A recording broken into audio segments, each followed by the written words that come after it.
세계 최강 미국이 아무리 돈을 퍼부어도 따라잡을 수 없는 분야가 하나 있습니다. 그들은 달러와 항공모함으로 세상을 지배할 수 있다고 믿었지만 단 하나, 시간을 사는 법은 몰랐습니다. 백악관이 관세 폭탄이라는 당장의 힘에 도취되어 있을 때 지구 반대편의 한 나라는 이미 오래전부터 미래의 판을 설계하고 있었죠. 돈으로 살 수 없는 예측. 그 통찰력으로 세계 최강 대국을 완벽히 앞질러간 나라. 그 나라는 바로 대한민국입니다. 지금부터 그 놀라운 현장 속으로 들어가 보시죠. 미국에서 날아온 충격적인 이야기. 바로 시작합니다. 그리고 지금 어디에서 시청하고 계신지 댓글로 남겨주세요.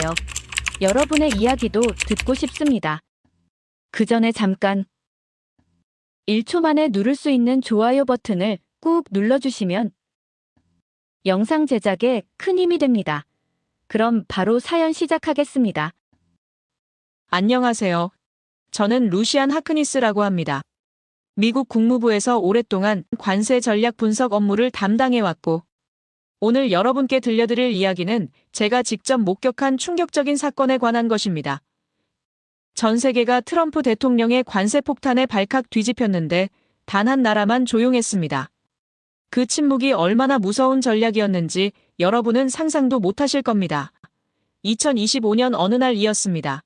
트럼프 대통령이 전 세계를 향해 관세 폭탄을 터뜨렸는데 중국에는 60%, 유럽에는 20%, 일본에는 15%의 관세를 부과하겠다고 발표했습니다.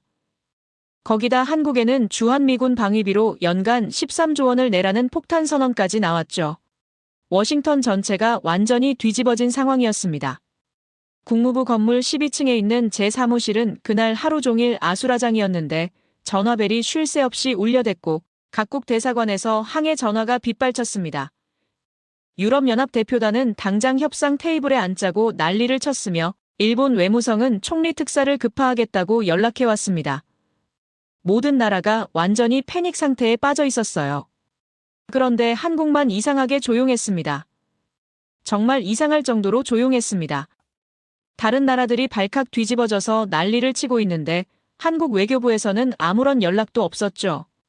13조 원이라는 엄청난 돈을 요구받았는데도 항의도 없고 협상 요청도 없고 심지어 공식 논평조차 나오지 않았습니다.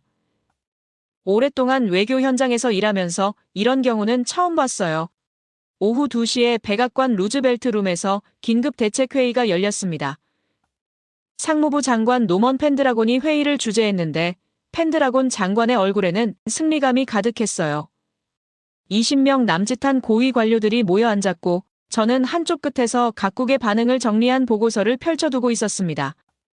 펜드라곤 장관이 목소리 높여 각국의 당황한 반응들을 발표하기 시작했는데 독일 총리가 긴급 통화를 요청했다는 소식부터 시작해서 프랑스 대통령이 직접 전화를 걸어왔다는 이야기까지 쏟아져 나왔습니다. 일본은 5,500억 달러 규모의 투자 계획을 급조해서 내밀었으며 유럽연합은 7,500억 달러의 에너지 구매 계획을 발표했어요. 회의실 분위기가 점점 달아올랐고 참석자들이 서로 만족스러운 표정을 지으며 고개를 끄덕이고 있었습니다. 펜드라곤 장관은 더욱 신이 나서 각국의 굴복 사례들을 하나씩 발표해 나갔어요. 그런데 1시간 가까이 회의가 진행되는 동안 한국에 대한 언급이 전혀 없었습니다. 저는 가슴이 답답해지기 시작했어요. 평소 한미 관계를 담당하는 실무진에게 조용히 물어봤죠. 한국 상황은 어떻게 되고 있냐고 말입니다. 돌아온 대답은 더욱 당황스러웠습니다. 한국에서는 아직 아무런 연락도 없다는 거였어요. 13조 원 방위비 요구에 대해서도 공식 답변이 없고 관세 문제에 대해서도 완전히 침묵을 지키고 있다고 했습니다. 저는 속으로 한숨이 나왔습니다. 한국이 도대체 무슨 생각을 하고 있는 건지 정말 모르겠더라고요. 13조 원이라는 엄청난 돈을 요구받았는데 아무 반응이 없다는 게 말이 되나요? 다른 나라들은 모두 발칵 뒤집어져서 대책을 세우고 있는데 한국만 조용한 게 정말 이상했습니다. 하지만 그날 저녁 늦게까지 사무실에 남아서 자료를 정리하다가 놀라운 사실을 발견했습니다. 뉴욕타임스 보도를 자세히 읽어보니 충격적인 내용이 나와 있었어요. 유럽이 약속한 7,500억 달러 에너지 구매는 사실 미국이 공급할 수도 없는 규모라는 것이었습니다. 완전히 허황된 약속이었던 거예요. 더 놀라운 건 일본의 5,500억 달러 투자 계획이었습니다. 자세히 들여다보니 강제 구속력이 전혀 없는 허울뿐인 약속이었어요. 심지어 구체적인 실행 방안도 없었습니다. 그냥 트럼프 대통령의 체면을 세워주기 위한 말뿐인 계획서였던 것입니다. 반면에 한국은 어땠을까요? 공식 발표는 전혀 없었지만 실제 투자 이행 현황을 조사해보니 놀라운 사실을 발견했습니다. 텍사스에 있는 삼성전자 공장 건설 현황을 확인해보니 이미 공사 진행률이 거의 완공 수준에 달해 있었어요. 관세 협상이 본격화되기도 전부터 착공이 진행되고 있었던 것입니다. 더 놀라운 건 이 모든 투자가 바이든 정부 때 인플레이션 감축법으로 이미 확정된 것들이라는 점이었습니다. 한국은 트럼프 정부가 들어서기도 전에 이미 모든 준비를 끝내놓았던 거예요. 삼성전자는 텍사스 공장 부지 건설을 거의 끝내놓고 이제 핵심 장비들을 미국에 들여오는 상황이었습니다. 조선업 분야는 더욱 놀라웠는데 한국이 약속한 3,500억 달러 투자 중 1,500억 달러가 조선업으로 이미 확정되어 있었어요. 버지니아주 노퍽 항구를 통해 들어온 한국 조선소의 대형 크레인과 용접 장비들, 텍사스주 휴스턴 항구로 들어온 선박 건조용 특수 강제들의 양이 정말 어마어마했습니다. 배터리 관련 투자도 마찬가지였습니다. 조지아주와 미시간주에서 진행 중인 LG 에너지 솔루션과 SK온의 공장들을 확인해보니 대부분의 핵심 설비가 이미 설치 완료 단계에 있었어요. 심지어 일부 생산 라인은 시운전까지 마친 상태였습니다. 이런 규모의 투자가 어떻게 이렇게 조용히 진행될 수 있는 건지 정말 신기했어요. 저는 점점 더 혼란스러워졌습니다. 일본은 아베 총리가 트럼프 일기 때 약속한 7개의 공장을 하나도 세우지 않았는데 한국은 반도체는 물론 배터리와 자동차 공장까지 다 세워놓았던 것입니다. 완전히 다른 차원의 접근이었어요. 그때 문득 깨달은 게 있었습니다. 다른 나라들은 말로 협상하려고 하는데 한국은 이미 행동으로 보여주고 있었던 거예요. 일본이 투자를 약속하고 유럽이 구매 계획을 발표할 때 한국은 벌써 공장을 짓고 장비를 들여오고 있었습니다. 완전히 다른 게임을 하고 있었던 것입니다. 울프 스트리트 같은 미국 경제 매체들은 트럼프의 관세가 앞으로 10년 이상 지속될 수 있다고 분석하고 있었습니다. 연간 3,100억 달러, 우리 돈으로 420조 원의 관세 수입이 너무 달콤해서 쉽게 포기할 수 없다는 것이었어요. 실제로 트럼프 일기 때 중국에 부과한 관세를 바이든 정부도 그대로 유지하고 있었거든요. 그런 상황에서 한국의 접근법은 정말 놀라웠습니다. 10년 이상 지속될 수 있는 관세 정책을 미리 내다보고 이미 모든 준비를 끝내놓았던 거예요. 다른 나라들이 급조한 계획서를 들고 협상 테이블에 앉을 때 한국은 이미 실행을 완료하고 있었던 것입니다. 하지만 여전히 이해할 수 없는 부분이 많았습니다. 왜 이렇게 조용히 하고 있는 건지, 왜 큰 소리로 발표하지 않는 건지, 그리고 13조 원 방위비 요구에는 왜 아무 대답도 하지 않는 건지 정말 모르겠더라고요. 한국의 진짜 속마음이 뭔지 도저히 알 수가 없었습니다. 저는 더 깊이 파고들어야겠다고 생각했고, 이 모든 움직임 뒤에 숨겨진 한국의 진짜 전략이 무엇인지 알아보고 싶었어요. 직접 현장으로 가서 제 눈으로 확인해보기로 결심했습니다. 한국의 이 놀라운 침묵과 은밀한 실행 사이에 어떤 비밀이 숨어 있는지 반드시 찾아내고 싶었어요. 저는 더 이상 책상 앞에 앉아 있을 수 없었습니다. 직접 현장을 보고 확인해야겠다고 결심했어요.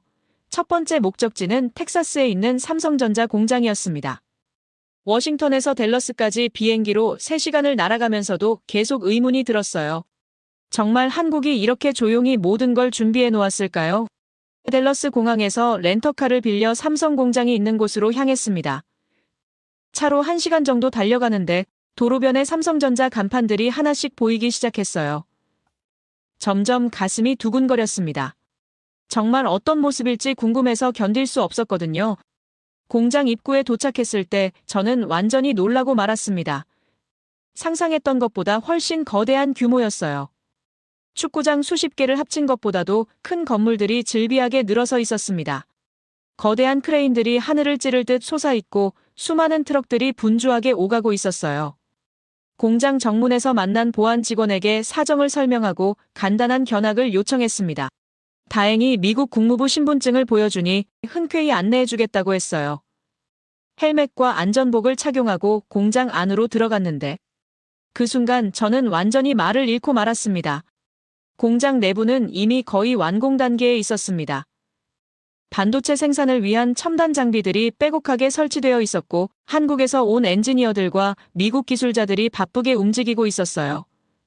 정말 믿을 수 없는 광경이었습니다. 관세 협상도 제대로 시작되기 전에 이미 이런 규모의 공장이 완성되어 있다니요. 현장에서 만난 미국 기술자 마이크 존슨과 대화를 나눠봤습니다. 마이크는 20년 넘게 반도체 업계에서 일해온 베테랑이었어요. 마이크에게 언제부터 이 공사가 시작됐는지 물어봤더니 놀라운 대답이 돌아왔습니다. 2023년 초부터 본격적인 건설이 시작됐고 주요 장비 반입은 작년부터 계속되고 있었다는 거였어요. 더 놀라운 건 장비들의 출처였습니다. 핵심 생산 장비 대부분이 한국에서 제작되어 미국으로 들어온 것들이었어요. 마이크는 한국 장비들의 품질과 기술력에 대해 엄청나게 칭찬했습니다. 세계 최고 수준이라고 하더라고요. 심지어 일부 장비는 한국에서만 만들 수 있는 독점 기술이라고 했습니다. 마이크가 웃으면서 하는 말이 더욱 놀라웠습니다. 한국 사람들은 정말 계획성이 뛰어나다고 오래전부터 이 모든 걸 준비해 놓았다고 하더라고요. 생산 라인을 둘러보면서 더욱 놀라운 사실들을 알게 됐습니다. 이 공장에서 생산될 반도체는 단순한 범용 제품이 아니었어요. 인공지능과 자율주행차에 들어가는 최첨단 칩들이었습니다. 미국이 가장 필요로 하는 기술 분야였거든요. 한국이 미국의 핵심 수요를 정확히 파악하고 있었던 거예요. 공장 한쪽에서는 벌써 시운전이 진행되고 있었습니다. 실제로 샘플 제품들이 생산되고 있었어요. 이 모든 게 관세 협상 결과와 상관없이 이미 돌아가고 있었던 겁니다. 저는 그 순간 깨달았습니다. 이건 협상이 아니었어요. 이건 이미 끝난 게임이었습니다. 마이크와 함께 공장 밖으로 나오면서 더 자세한 이야기를 들어봤습니다. 한국 기업들의 투자 규모가 정말 어마어마하다고 했어요. 삼성전자만 해도 이 한 곳에 200억 달러 이상을 투자했다고 합니다. 그리고 이런 공장이 텍사스에만 여러 개가 더 있다고 하더라고요. 그날 저녁 호텔로 조사를 더 해봤습니다. 텍사스뿐만 아니라 조지아주, 미시간주, 애리조나주에도 한국 기업들의 대규모 투자가 진행되고 있었어요. 배터리 공장, 자동차 공장, 조선소까지 정말 다양한 분야에서 투자가 이루어지고 있었습니다. 특히 조선업 분야의 투자 규모가 놀라웠는데 한국의 대형 조선소들이 미국 동부와 남부 해안 지역에 대규모 시설을 건설하고 있었어요. 버지니아주 노퍽에는 현대중공업이, 루이지애나주에는 대우조선해양이 엄청난 규모의 투자를 하고 있었습니다. 이 모든 게 이미 몇 년 전부터 치밀하게 계획되고 실행된 것들이었어요. 더욱 놀라운 건 이 투자들이 모두 법적으로 완벽하게 보호받고 있다는 점이었습니다. 한국 기업들이 받을 수 있는 세제 혜택과 보조금이 이미 법으로 확정되어 있었거든요. 어떤 정부가 들어서도 이미 계약으로 정해진 것들은 바꿀 수 없는 기정사실이 된 상황이었습니다. 저는 그때 완전히 깨달았습니다. 한국이 왜 그렇게 조용했는지를요. 이미 모든 준비가 끝나 있었기 때문입니다. 다른 나라들이 급조한 투자 계획서를 들고 협상 테이블에 앉을 때 한국은 이미 공장을 짓고 제품을 생산하고 있었던 거예요. 이건 협상이 아니라 이미 끝난 게임이었습니다. 다음 날 워싱턴으로 돌아오는 비행기 안에서 계속 생각했습니다. 이 모든 게 정말 우연일까요? 아니면 치밀하게 계획된 전략일까요? 한국 정부의 누군가와 직접 대화해볼 필요가 있다고 생각했어요. 이 놀라운 현상 뒤에 숨겨진 진실을 알고 싶었습니다. 워싱턴에 도착하자마자 저는 한국 외교부 관계자와 접촉을 시도했습니다. 다행히 오랫동안 알고 지내던 차관급 실무자와 만날 수 있게 됐어요. 최강준 팀장은 한미관계 전문가로 유명한 사람이었습니다. 워싱턴 정가에서도 실력을 인정받는 외교관이었거든요. 다음 날 오후 듀폰 서클 근처의 조용한 카페에서 최강준 팀장과 만났습니다. 그는 차분하면서도 자신감 있는 모습이었어요. 커피 한 잔을 마시며 제가 텍사스에서 본 것들에 대해 이야기를 꺼냈습니다. 최강준 팀장의 반응이 정말 인상적이었어요. 전혀 놀라지 않더라고요. 최강준 팀장이 조용히 말했습니다. 루시안 씨가 본 것들은 빙산의 일각에 불과하다고요. 한국은 이미 몇 년 전부터 이 모든 상황을 예측하고 준비해왔다고 했습니다. 트럼프 2기 정부의 정책 방향을 미리 분석하고 대응 시나리오를 세워놨다는 거였어요. 그가 꺼내든 자료를 보고 저는 완전히 놀랐습니다. 2022년부터 작성된 한국 외교부의 내부 문서였어요. 트럼프 재집권 시나리오에 따른 6단계 대응 전략이 상세하게 기록되어 있었습니다. 관세 정책, 방위비 분담, 통상 협상까지 모든 분야에 대한 대비책이 마련되어 있었어요. 첫 번째 단계는 되돌릴 수 없는 기정사실을 만드는 것이었습니다. 미국이 필요로 하는 핵심 투자들을 먼저 추진해서 선제적 우위를 확보하는 거였어요. 두 번째 단계는 핵심 기술 분야에서 미국이 한국 없이는 살 수 없게 만드는 것이었습니다. 세 번째 단계는 실제 투자 이행을 통해 신뢰도를 높이는 거였습니다. 말로만 약속하는 게 아니라 실제로 공장을 짓고 일자리를 만들어서 미국 내 지지 기반을 확보하는 전략이었어요. 네 번째 단계는 장기적인 파트너십 구축이었습니다. 다섯 번째 단계는 중국과의 경쟁에서 미국의 핵심 동맹국 역할을 확고히 하는 것이었고, 여섯 번째 단계는 새로운 글로벌 공급망에서 한국의 위치를 확보하는 거였습니다. 정말 치밀하고 장기적인 전략이었어요. 최강준 팀장이 설명하는 걸 들으면서 저는 완전히 감탄했습니다. 이건 단순한 협상이 아니었어요. 완전히 다른 차원의 전략적 사고였습니다. 다른 나라들이 트럼프의 요구에 어떻게 대응할까 고민하고 있을 때 한국은 이미 10년 앞을 내다보고 움직이고 있었던 거예요. 최강준 팀장은 계속해서 설명했습니다. 한국이 약속한 3,500억 달러 투자 중 상당 부분이 이미 확정되어 있다고요. 특히 조선업 분야의 1,500억 달러는 구체적인 계약까지 체결된 상태라고 했습니다. 나머지 2,000억 달러도 대부분 이미 법적으로 보장받은 확실한 투자들이라고 하더라고요. 가장 인상적이었던 건 시간 계산이었는데 한국은 관세 정책이 10년 이상 지속될 수 있다는 점을 이미 예측하고 있었어요. 트럼프가 물러나도 미국의 재정 상황상 관세 수입을 포기하기 어렵다는 분석을 하고 있었습니다. 정말 놀라운 통찰력이었어요. 최강준 팀장과의 대화를 통해 저는 완전히 새로운 시각을 얻게 됐습니다. 한국의 침묵은 무능한 대응이 아니었어요. 오히려 가장 똑똑한 전략이었습니다. 다른 나라들이 감정적으로 반응하고 있을 때 한국은 냉정하게 계산하고 실행하고 있었던 거예요. 최강준 팀장과의 대화를 마치고 나서 저는 한 가지 더 확인하고 싶은 게 있었습니다.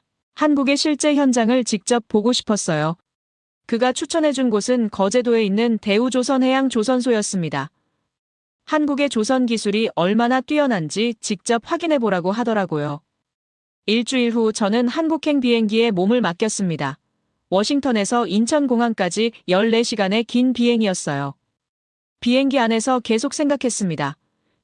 정말 한국의 현장은 어떤 모습일까요? 미국에서 본 것들이 정말 한국의 실력을 보여주는 걸까요? 인천공항에 도착해서 거제도까지 가는 길은 정말 아름다웠습니다. 고속도로를 달리면서 본 한국의 풍경이 인상적이었어요. 깔끔하게 정돈된 도시들과 첨단 시설들이 곳곳에 보였습니다. 이런 나라가 세계 최고 수준의 기술력을 가지고 있다는 게 전혀 놀랍지 않더라고요. 거제도에 도착해서 대우조선해양조선소 입구에 서는 순간 저는 완전히 압도당했습니다. 상상했던 것보다 훨씬 거대한 규모였어요. 바다 위에 떠있는 거대한 선박들과 하늘을 찌를 듯한 크레인들의 모습이 정말 장관이었습니다. 이런 규모의 조선소는 전 세계에서도 몇 곳 없을 거예요. 조선소 견학을 안내해준 김철수 부장님은 25년째 조선업에 몸담고 있는 베테랑이었습니다. 김 부장님의 설명을 들으면서 한국 조선업의 놀라운 기술력에 대해 알게 됐어요. 특히 액화 천연가스 운반선 기술은 한국이 세계에서 독보적인 수준이라고 말했습니다. 건조 중인 선박들을 직접 보면서 정말 놀랐는데 축구장 3개를 합친 크기의 거대한 선박이 정교하게 만들어지고 있었어요. 수천 명의 숙련된 기술자들이 각자의 자리에서 최선을 다하는 모습이 감동적이었습니다. 이런 현장을 보니 왜 전 세계가 한국의 조선 기술을 인정하는지 알 수 있었어요. 김 부장님이 특별히 보여준 용접 현장은 정말 인상적이었습니다. 로봇과 인간이 완벽하게 협업하는 모습이었어요. 정밀한 용접 기술은 한국 조선업의 핵심 경쟁력이라고 말했고, 이런 기술력으로 만든 선박들이 전 세계 바다를 누비고 있다는 사실이 정말 자랑스러웠습니다. 가장 놀라운 건 미국 수출용 선박 건조 현장이었는데요. 이미 여러 척의 선박이 미국 발주로 건조되고 있었어요. 김 부장님의 설명에 따르면 미국에서 주문한 선박들은 모두 최신 친환경 기술이 적용된 최첨단 선박들이라고 했습니다. 미국도 한국의 기술력을 인정하고 있다는 증거였어요. 작업 현장에서 만난 박정호 기술자와 대화를 나눠봤습니다. 박 기술자는 30년 넘게 조선업에 종사해온 장인이었어요. 박 기술자가 들려준 이야기는 정말 감동적이었습니다. 한국 조선업이 세계 최고 수준에 오르기까지 얼마나 많은 노력과 땀이 들어갔는지 알 수 있었어요. 박 기술자는 자부심 넘치는 목소리로 말했습니다. 미국에서 발주하는 선박들은 당장 실어 나갈 수 있도록 미리 준비해 놓았다고 하면서 관세나 무역 협상 결과와 상관없이 약속한 납기는 반드시 지킨다는 게 한국 조선업의 자존심이라고 했습니다. 이런 마음가짐이 바로 한국이 세계 최고가 될 수 있었던 이유였어요. 조선소 견학을 마치고 부산으로 이동해서 더 놀라운 현장을 봤습니다. 부산항에는 미국으로 수출될 각종 제품들이 가득 쌓여 있었어요.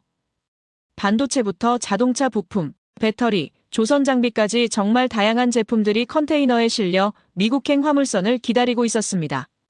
부산항 관계자의 설명을 들어보니 더욱 놀라웠습니다. 한미 간 물동량이 관세 발표 이후에도 전혀 줄어들지 않았다고 해요.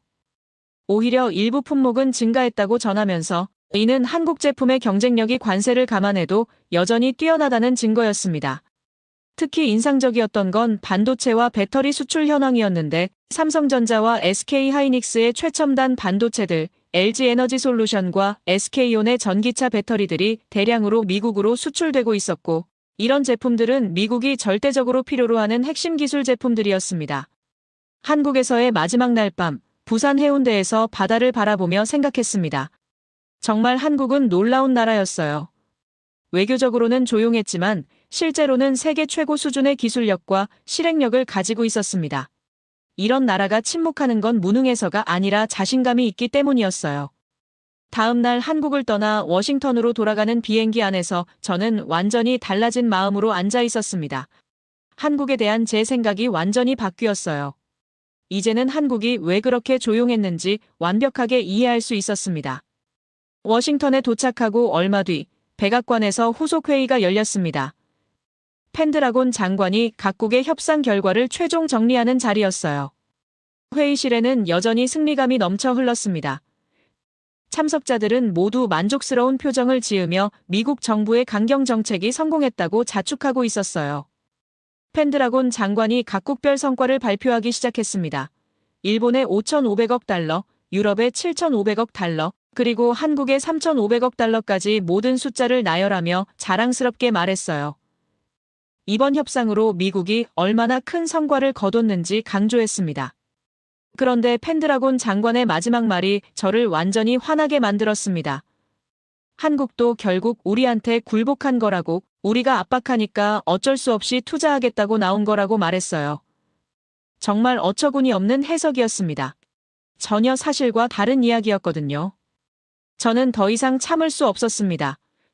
조용히 일어나서 펜드라곤 장관에게 말했어요. 장관님 말씀과는 다릅니다. 한국은 굴복한 게 아니라 우리보다 훨씬 앞서 모든 걸 준비하고 있었다고 했습니다. 회의실이 순간 조용해졌어요. 모든 사람들이 저를 주목하고 있었습니다. 저는 계속해서 설명했습니다. 제가 직접 확인한 사실들을 하나씩 말씀드렸어요.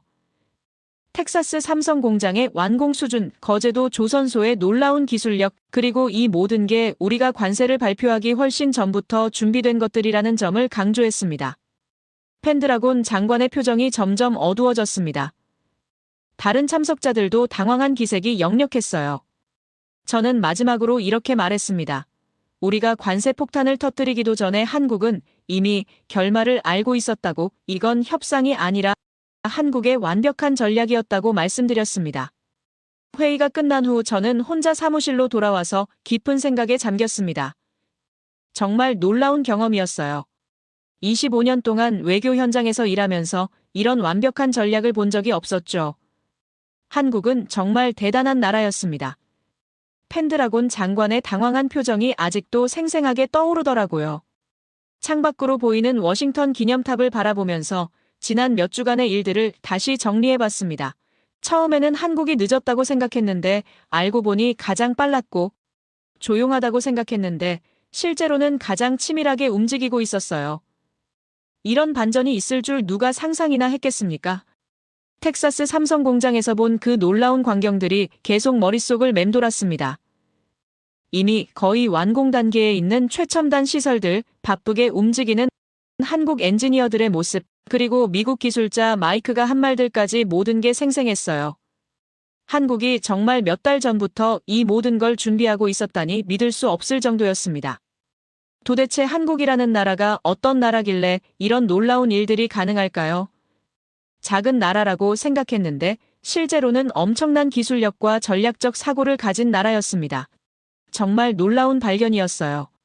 다음 날 아침부터 한국에 대해 더 자세히 알아보기 시작했습니다. 한국의 경제 성장 과정, 기술 발전 역사, 그리고 글로벌 기업들의 성공 스토리까지 정말 많은 자료를 찾아봤어요. 알면 알수록 더욱 놀라웠습니다. 이런 나라가 바로 우리 옆에 있었다니 정말 신기했거든요. 며칠 후 동료들과 한국에 대한 이야기를 나눠봤습니다. 대부분의 사람들이 저와 비슷한 반응을 보였어요. 한국을 과소평가하고 있었다는 점을 인정하더라고요. 특히 한국의 조용한 외교 스타일에 대해서는 모두가 감탄했습니다. 이런 접근법이야말로 진짜 실력 있는 나라만이 할 수 있는 것이라고 말이에요. 그러면서 점점 더 큰 궁금증이 생겼습니다. 제가 본 것들이 정말 한국의 전부일까요? 아니면 더 놀라운 것들이 숨어 있을까요? 한국의 실제 현장은 어떤 모습일까요? 그리고 한국 사람들은 어떤 마음가짐으로 이런 일들을 해내고 있는 걸까요? 저는 결심했습니다. 직접 한국을 다시 한번 방문해서 제 눈으로 다른 곳도 확인해 보기로 말이에요. 한국의 침묵은 무력함이 아니었습니다. 오히려 가장 강력한 외교 전략이었어요. 말로 설득하려 하지 않고 행동으로 보여준 거였습니다. 이런 접근법은 정말 배울 점이 많았어요. 특히 감정적으로 대응하지 않고 냉정하게 계산하고 실행하는 모습은 정말 인상적이었습니다. 앞으로 한미 관계가 더욱 발전하기를 희망합니다. 이번 일을 통해 저는 한국이 단순한 동맹국이 아니라 진정한 전략적 파트너라는 걸 깨달았어요. 대한민국이라는 나라가 얼마나 놀라운 곳인지 이제야 제대로 알게 됐습니다. 조용하지만 강하고 겸손하지만 실력 있고 말은 적지만 행동은 확실한 나라였어요. 이런 나라와 동맹 관계를 맺고 있다는 것이 미국에게는 정말 큰 축복이라고 생각합니다. 제 이야기를 끝까지 들어주셔서 감사합니다. 모두 안녕히 계세요. 오늘의 사연 어떻게 들으셨나요? 모두가 당황해서 허둥지둥 말부터 앞세울 때 오히려 조용히 아주 오랫동안 준비해온 행동 하나를 딱 보여주는 모습이 어쩌면 더 큰 울림을 주는 것 같습니다. 시끄럽게 외치는 목소리보다 묵묵히 쌓아올린 결과물이 얼마나 무서운 힘을 가질 수 있는지를 다시 한번 느끼게 되네요. 결국 세상은 말로 하는 약속이 아니라 행동으로 증명해내는 사람들의 것이 아닐까 싶습니다. 앞으로 우리가 살아갈 세상은 또 어떤 모습일까요? 과연 최후의 웃는 쪽은 당장의 이익을 위해 목소리를 높이는 쪽일까요? 아니면 수십 년 앞을 내다보며 묵묵히 다음 시대를 준비하는 쪽일까요? 여러분의 생각을 아래 댓글에 남겨주세요. 여러분은 먼 나라에서 온 따뜻한 변화가 한 가족의 삶을 바꿀 수 있다는 것을 알고 계신가요? 오늘 소개해드릴 이야기는 스위스의 여성 연구원이 우연히 발견한 특별한 경험에 대한 이야기입니다. 알프스의 혹한으로 유명한 스위스. 겨울이면 영하 20도를 오르내리는 이곳에서 살던 그녀가 한국에서의 2년 동안 발견한 것은 단순한 따뜻함, 그 이상이었습니다. 아픈 어머니를 위해 시작된 그녀의 도전은 처음에는 불가능해 보였지만 그녀는 포기하지 않았어요. 그녀가 전통과 새로운 문화 사이에서 겪은 고민, 그리고 그 과정에서 일어난 놀라운 변화들을 지금부터 함께 알아가 보도록 하겠습니다. 그 전에 잠깐 1초 만에 누를 수 있는 좋아요 버튼을 꾹 눌러주시면 영상 제작에 큰 힘이 됩니다. 그럼 바로 사연 시작하겠습니다. 안녕하세요. 스위스 인터라켄에서 태어나고 자란 마리안느 로이젠이라고 합니다. 지금은 스위스의 세계적인 제약회사에서 연구원으로 일하고 있어요. 새로운 도전을 향한 열정으로 가득했던 제가 36살이 되던 2년 전 한국으로 파견을 오게 되었습니다. 아시아 시장 프로젝트를 맡게 되면서 시작된 이 여정이 제 인생에서 가장 소중하고 의미 있는 시간이 되었다는 걸 이제는 확신할 수 있어요. 2년이라는 시간 동안 한국 생활을 하면서 저는 태어나서 난생 처음 겪어본 것들이 참 많았는데 특히 한국의 온돌이라는 문화는 저에게 큰 충격을 가져다 주었습니다. 이 특별한 문화를 알게 된 것이 제 인생의 큰 전환점이 되었어요. 저희 가족이 한국의 온돌 덕분에 굉장히 놀라운 변화를 맞이하게 되었거든요. 그래서 지금 저희 가족과 제가 겪었던 그 놀라운 변화와 재밌는 일화에 대해 말씀드려 볼까 합니다. 저는 스위스 바젤 대학교에서 약학을 전공하고 제약회사에서 연구원으로 일하며 쌓아온 경험과 전문성을 바탕으로 한국의 제약 시장을 연구하는 중요한 임무를 맡게 되었어요. 처음에는 단순히 업무적인 호기심으로 시작된 이 여정이 어느새 한국이라는 나라와 문화 전반에 대한 깊은 애정으로 자리 잡았습니다. 우리 스위스의 겨울은 영하 20도를 훌쩍 넘는 혹한과 함께 해가 너무 일찍 저물어 매서운 추위가 온 마을을 감싸안곤 했어요. 하지만 한국은 스위스보다 해가 더 오래 머물러 주어 일상의 여유로움을 더해 주었죠. 이런 작은 차이가 주는 일상의 변화는 제게 새로운 희망과 활력을 불어넣어 주었습니다. 한국에서의 일상은 매 순간이 새로운 발견의 연속이었어요. 봄에는 벚꽃이 흩날리는 거리를 걸으며 자전거를 타면서 자연과 도시가 조화롭게 어우러진 풍경에 마음을 빼앗겼고 여름에는 한강변에서 즐기는 시원한 치킨과 맥주를 마시며 음식 문화에 푹 빠져들었답니다. 가을의 단풍으로 물드는 산들을 보며 스위스의 알프스와는 또 다른 매력을 느낄 수 있었어요. 그동안 스위스의 실험실에서 데이터와 씨름하며 보냈던 시간들과는 달리 한국에서의 생활은 제 마음속에 따뜻한 감성을 키워주었습니다.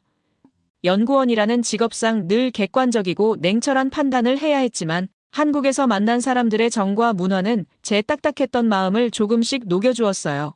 매일 아침 연구소로 향하는 길에 마주치는 친절한 이웃들의 미소, 실험이 잘 풀리지 않을 때마다 격려해주던 한국 동료들의 따뜻한 말 한마디가 지금도 생생하게 기억납니다. 한국 생활에 조금씩 적응해가던 중 저에게도 익숙한 겨울이 찾아왔어요. 스위스의 겨울철 기온이 영하 20도를 넘나드는 것과 비교하면 한국의 겨울은 그리 춥지 않을 거라 생각했지만 첫 겨울은 제 예상을 완전히 빗나가게 했네요. 회사에서 제공한 숙소는 깔끔한 시설과 편의성을 갖추고 있었지만 시간이 지날수록 왠지 모를 답답함이 밀려왔어요.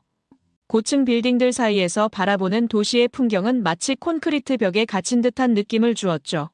스위스 사람으로서 늘 자연과 가까이 지내왔던 저에게는 이런 환경이 더욱 낯설게 다가왔습니다.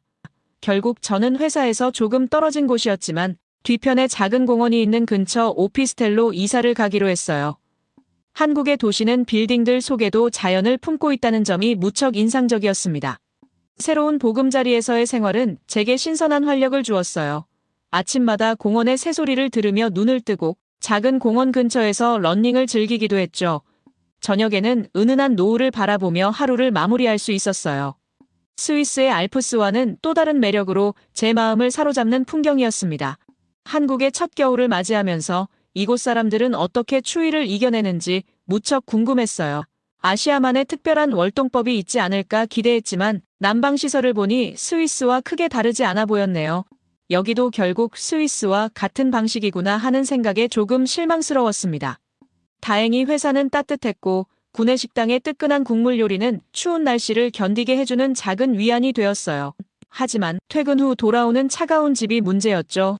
결국 저는 주변 마트에서 따뜻한 겨울 이불과 개인용 라디에이터를 구입했어요.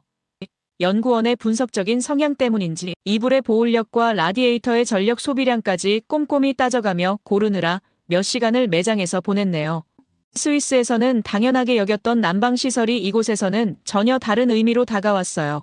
매일 아침 차가운 바닥을 밟으며 일어나야 했고 저녁에는 라디에이터 앞에 앉아 연구자료를 검토하는 게 일상이 되었습니다. 실험실에서 항상 정확한 온도 조절에 신경 쓰던 제가 정작 제 생활 공간의 온도 관리에는 서툴렀다는 게 아이러니하게 느껴졌어요. 그러던 어느 날 아침에 출근하려고 일어났는데 머리가 마치 깨질 듯한 통증이 느껴졌어요. 연구가 늦어져서 10시쯤 퇴근을 했는데 그날따라 찬바람이 거셌거든요. 괜찮겠지 하고 자고 일어났는데 목은 마른 듯이 따갑고 온몸은 마치 누군가에게 심하게 맞은 것처럼 아팠습니다. 그런 고통을 느낀 건 처음이라 정말 당황스러웠어요. 늘 전문가적인 냉철함을 유지하던 제가 처음으로 나약한 환자가 되어버린 거예요. 저는 바로 회사에 연락해 오늘 출근을 못할 것 같다고 알린 뒤 급히 병원에 갔습니다. 진단 결과는 몸살 감기였고 며칠 동안 약을 처방받아 집으로 돌아왔는데 그날 제 기분은 정말 한심하고 처량했어요. 약 기운에 휘청거리며 돌아오는 길, 저는 스위스에 있는 가족들이 그리워 눈물이 났어요. 집으로 돌아와 쉬고 있는데 그때 회사 동료인 명준과 도연이 갑자기 집으로 찾아왔습니다. 따뜻한 전복죽과 미역국을 들고서요. 외국에서 혼자 아플 때만큼 외로운 게 없잖아요. 이거라도 먹어요. 도연의 말에 저는 뭉클해졌어요. 정말로 고마운 마음에 잠시 들어와서 차 한잔 하자고 했더니 그들은 제 집으로 들어왔어요. 그런데 방에 들어서자마자 두 사람이 깜짝 놀라며 왜 보일러를 틀지 않았냐고 묻더군요. 제 실험 데이터를 자주 검토해주던 명준이 놀란 목소리를 냈습니다. 보일러를 안 켜고 계셨어요? 순간 저는 보일러가 무엇인지 몰라 의아한 표정을 지었고 도연이 벽면에 온도 조절기를 가리켰습니다. 알고 보니 이미 저희 집에는 보일러가 설치되어 있었어요. 한국에서는 겨울철에 보일러를 사용해 방바닥을 따뜻하게 만드는 온돌 문화였어요. 그 말을 듣고 나서야 한국에는 제가 몰랐던 난방 방식이 있다는 것을 알게 되었습니다. 바로 그때였습니다. 제 인생을 바꿔놓은 온돌이라는 걸 처음 알게 된 순간이요. 연구원인 제가 왜 이 과학적인 난방 시스템을 몰랐을까 하는 부끄러움이 밀려왔습니다. 알고 보니 집주인 어르신께서 입주 당시 자세히 설명해 주셨는데 서로 의사소통이 원활하지 않아 그때는 제대로 이해하지 못했던 것 같아요.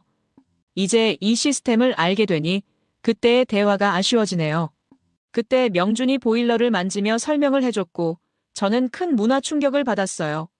이렇게 따뜻해질 수 있다니.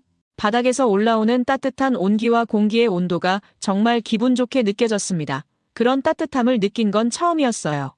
나중에는 바닥이 너무 뜨거워져서 발갛게 달아오를 정도였죠. 바닥에서 올라오는 온기는 스위스 알프스의 따스한 봄날 햇살처럼 따뜻하게 느껴졌습니다. 명준과 도연은 저에게 제대로 설명하지 못한 점에 대해 미안하다며 앞으로 더 챙겨주겠다고 했어요. 그들의 진심 어린 마음만으로도 감기가 다 나은 것처럼 느껴졌습니다. 정말 한국에서 정이 무엇인지 깨닫게 해준 고마운 친구들이었어요. 며칠 뒤 제가 회복하자 명준과 도연이 따뜻한 도가니탕과 도가니 수육을 들고 찾아왔어요. 몸보신 하시라고 특별히 준비했어요. 도가니는 콜라겐이 풍부해서 감기 회복에도 좋고 면역력에도 좋거든요. 도연이 말하며 따끈한 국물이 담긴 도가니탕을 앞에 놓았을 때 그 향이 진하게 퍼지며 저를 감쌌습니다. 온돌방에 둘러앉아 따뜻한 도가니탕을 마시고 도가니 수육을 먹으며 저는 한국의 따뜻한 정과 배려를 고스란히 느꼈습니다. 그들의 진심이 담긴 음식은 몸뿐만 아니라 마음까지 따뜻하게 해주었죠. 오랜 시간 정성스럽게 끓여낸 도가니탕의 깊고 진한 국물 맛과 쫄깃한 도가니 수육의 맛은 마치 고향의 따뜻한 품처럼 저를 감싸줬습니다. 연구원으로서 온돌의 과학적 원리와 인체에 미치는 영향에 대해 점점 더 관심이 생겼어요. 특히 바닥에서 전해지는 온기가 몸속까지 따뜻하게 스며드는 방식이 마치 도가니탕이 제 몸을 데워주는 것처럼 느껴졌습니다. 그때는 미처 몰랐지만 이 경험이 제 인생의 큰 전환점이 될 줄은 몰랐어요. 명준과 도연은 단순히 음식만을 가져온 게 아니었어요. 그들은 나를 따뜻하게 감싸주는 한국의 정을 함께 가져온 친구들이었죠. 그들의 마음 덕분에 저는 몸도 마음도 회복할 수 있었습니다. 한국에서 진정한 따뜻함을 배우게 해준 소중한 친구들입니다. 온돌에 대한 관심은 단순한 호기심을 넘어 학문적 탐구로 이어졌어요. 연구원의 시각으로 바라보니 온돌의 원리가 더욱 흥미진진했습니다. 바닥 전체에서 은은하게 퍼져나오는 열기가 인체의 혈액순환에 미치는 영향을 연구하기 시작했어요. 매일 밤 잠들기 전 온도계로 바닥 온도를 측정하고 각 구역별 10분 포도를 그려가며 연구에 몰두했습니다. 그러던 중 스위스에 계신 어머니와의 영상통화에서 류마티스 관절염이 심해지셨다는 소식을 들었습니다.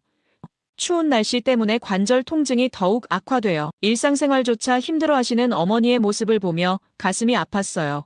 어머니는 젊은 시절부터 류마티스로 고생하셨는데 스위스의 혹한기에는 더욱 증상이 심해지곤 했습니다.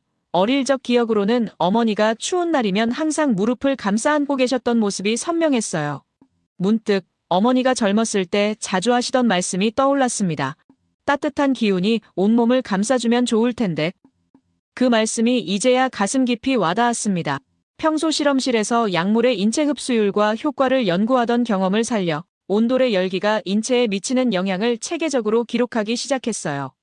마치 새로운 약물을 연구하듯 꼼꼼하게 데이터를 수집했습니다. 매일 밤 온돌방에서 잠들기 전 체온의 변화와 혈액순환 상태를 꼼꼼히 기록했습니다. 적외선 체열 카메라까지 동원해가며 온돌 열기가 신체에 미치는 영향을 분석했어요. 놀랍게도 바닥의 온기가 전신을 따뜻하게 데우면서 자연스럽게 혈액순환을 촉진시키는 것을 발견했어요. 더불어 수면의 질도 현저히 개선되는 것을 체감할 수 있었습니다. 실험 데이터를 분석하면서 온돌의 과학적 원리에 점점 더 깊이 빠져들게 되었어요. 이러한 발견은 어머니의 류마티스 관절염 치료에 새로운 가능성을 제시했어요. 기존의 약물 치료와 함께 온돌의 열기를 활용한다면 증상 완화에 도움이 될 수 있겠다는 가설이 생겼습니다. 연구원으로서의 직관이 이것은 단순한 가설 이상이라고 말해주는 것 같았어요. 온돌의 따뜻함이 류마티스 환자들의 관절 강직을 풀어주고 통증을 감소시킬 수 있다는 확신이 들었습니다. 2년간의 파견 기간이 끝나가면서 저는 중요한 결심을 하게 되었어요. 단순히 스위스로 돌아가는 것이 아니라 이 온돌 문화를 우리 집에 도입하고 싶었습니다. 어머니의 건강을 위해서라도 이 따뜻한 기술을 꼭 가져가고 싶은 마음이 간절했어요. 그렇게 저는 한국 생활을 정리하고 스위스로 돌아왔습니다. 몇 년 만에 스위스로 돌아오니 집안은 제가 생각했던 것보다 추운 걸 느꼈어요. 특히 어머니의 침실이 너무 차가워서 그 차이를 새삼 실감하게 되었죠. 한국에서 지낼 때는 보일러 덕분에 따뜻한 온돌방에서 지내다 보니 그 따뜻함이 그리워졌어요. 하지만 스위스에서는 라디에이터에서 나오는 건조한 열기와 관리가 번거운 벽난로만으로는 관절염을 앓고 계신 어머니에게 충분한 온기를 전할 수 없었습니다. 그때 한국의 온돌이 떠오르기 시작했어요. 어머니께 그런 따뜻한 잠자리를 선물해드리고 싶은 마음은 간절했지만 현실적인 어려움이 컸어요. 스위스에는 온돌을 설치할 수 있는 기술자도 없었고 건축 규제도 까다로워 온돌을 설치하는 일이 매우 어려운 상황이었어요. 어떻게 해야 할지 고민하던 중 저희 어머니께서 교회를 다니시는데 그곳에서는 한국인 교민들이 꽤 많았어요.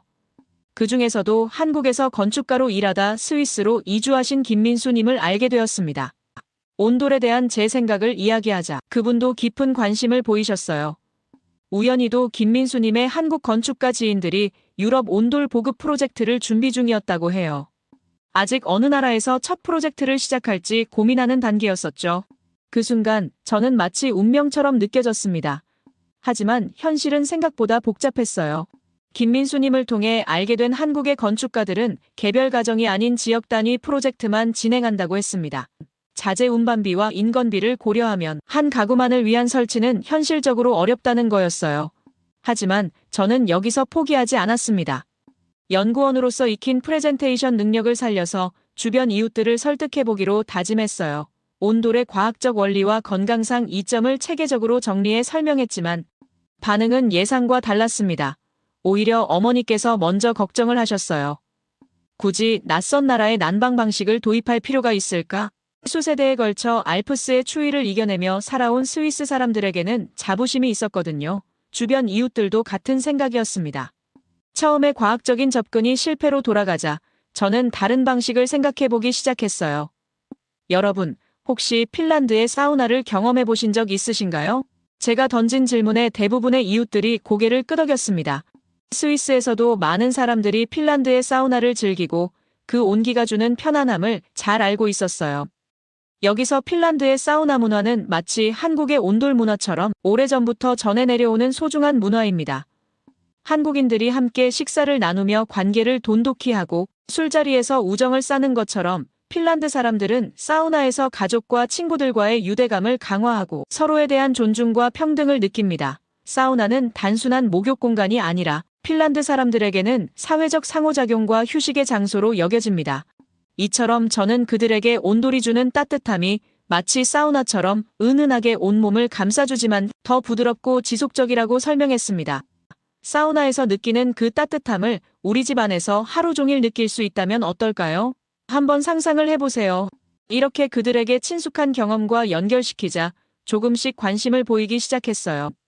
더구나 사우나처럼 습하지 않고 건조하지도 않은 온몸을 감싸는 듯한 따뜻함이라는 설명에 귀를 기울였습니다.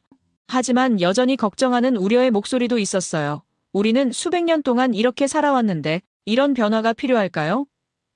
전통을 중시하는 우리 스위스 사람들의 우려를 이해할 수 있었습니다. 결국 저는 말로 설명하는 것보다 직접 체험하게 하는 것이 가장 좋은 방법이라고 생각했어요.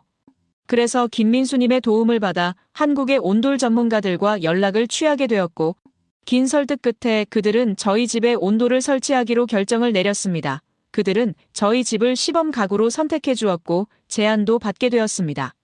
그때 저는 어머니의 류마티스 관절염 증상과 현재의 난방 시스템의 한계를 진지하게 설명하며 온돌 시스템이 얼마나 도움이 될 수 있는지 간곡하게 설득했어요. 전문가들은 스위스의 건축 규제와 현지 상황을 고려하면서도 실현 가능한 방안을 찾겠다고 약속했습니다.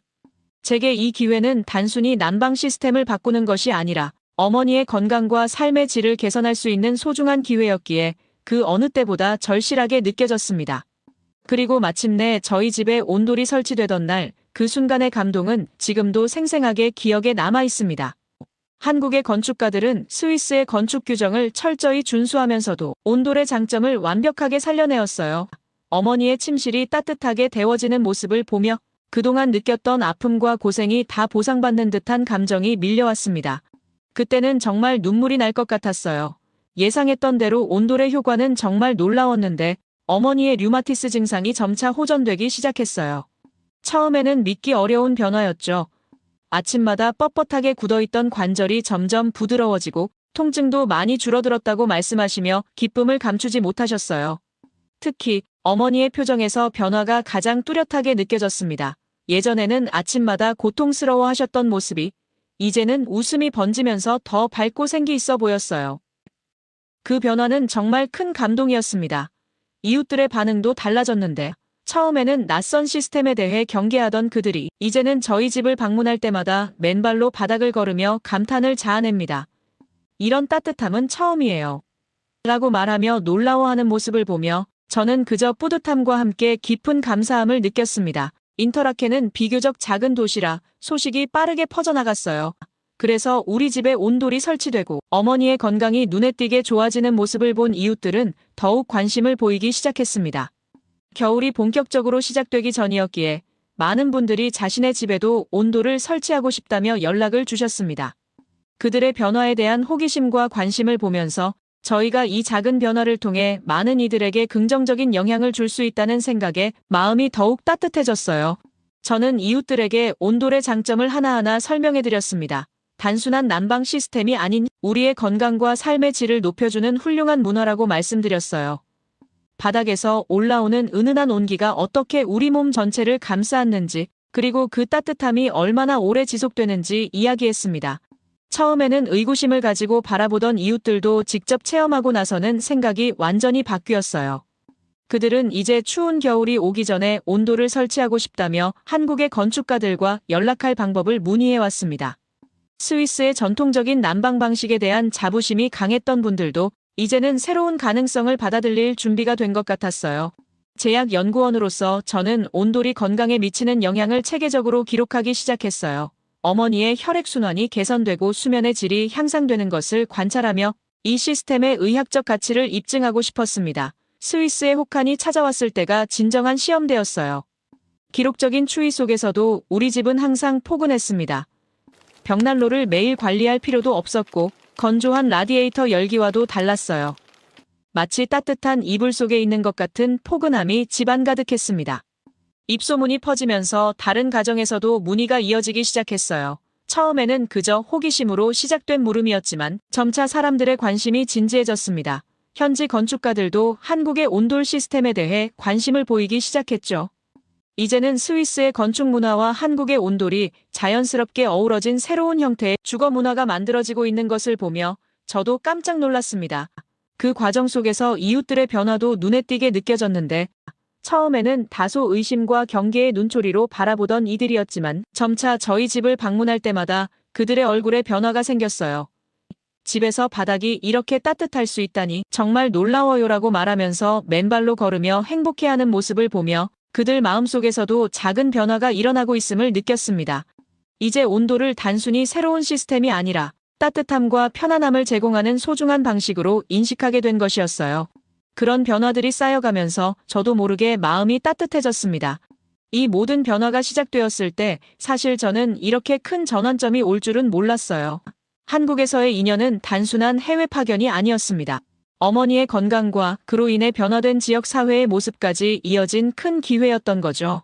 이제는 이 경험을 바탕으로 온돌의 의학적 효과에 대해 본격적으로 연구를 시작하려고 합니다. 그 작은 변화가 이렇게 커질 줄은 꿈에도 몰랐어요. 어머니는 이제 매일 아침 온돌방에서 스트레칭을 하신다며 행복해하시고 저는 그 모습을 보며 한국에서 배운 것들을 스위스에 전할 수 있어 감사한 마음이 듭니다. 문화는 서로 배우고 나눌 때 더 아름답게 피어나는 것 같아요. 한국에서 경험한 따뜻한 온정과 인정을 스위스에서 실현할 수 있도록 도와주신 모든 분들께 깊은 감사의 마음을 전합니다. 연구원으로서 새로운 가능성을 발견하게 해준 한국의 온돌 문화가 앞으로도 더 많은 이들의 삶을 따뜻하게 비춰주길 소망해요. 어머니의 건강이 나아지는 모습을 보며 문화의 교류가 얼마나 소중한 것인지 다시 한번 깨닫게 되었습니다. 이제는 제가 경험한 이 따뜻함이 스위스를 넘어 더 많은 곳에 전해질 수 있기를 바라며 앞으로도 온돌의 과학적 연구와 보급에 힘쓰고 싶어요. 여러분의 관심과 격려가 이 모든 과정에서 저에게 큰 힘이 되었습니다. 한국과 스위스를 잇는 따뜻한 다리가 되어주신 모든 분들께 진심으로 감사드리며 이 특별한 여정에 함께해 주셔서 감사합니다. 모두 안녕히 계세요. 오늘의 사연 어떻게 들으셨나요? 마리안느 로이젠이 들려준 이야기는 단순한 난방 시스템의 변화가 아닌 한 가족의 삶을 바꾼 감동적인 여정이었습니다. 한국에서의 2년이라는 시간이 그녀에게 남긴 것은 따뜻한 기술 그 이상이었어요. 제약연구원으로서의 전문성과 딸로서의 따뜻한 마음이 만나 새로운 가능성을 열었죠. 어쩌면 이것은 시작에 불과할지도 모릅니다. 스위스의 차가운 겨울 속에서 피어난 이 특별한 이야기가 앞으로 어떻게 이어질지, 그리고 마리안느의 도전이 또 어떤 변화를 가져올지 궁금해지네요. 여러분의 생각을 아래 댓글에 남겨주세요. 그리고 감동적인 사연을 주변 사람들과 공유하고 함께 이야기 나눠보세요. 마지막으로 1초밖에 걸리지 않는 구독과 좋아요, 알림 설정은 영상 제작에 큰 힘이 됩니다. 지금까지 감동을 담아 여러분께 진심을 전하는 감동담기였습니다. 오늘 하루도 행복한 하루 보내세요.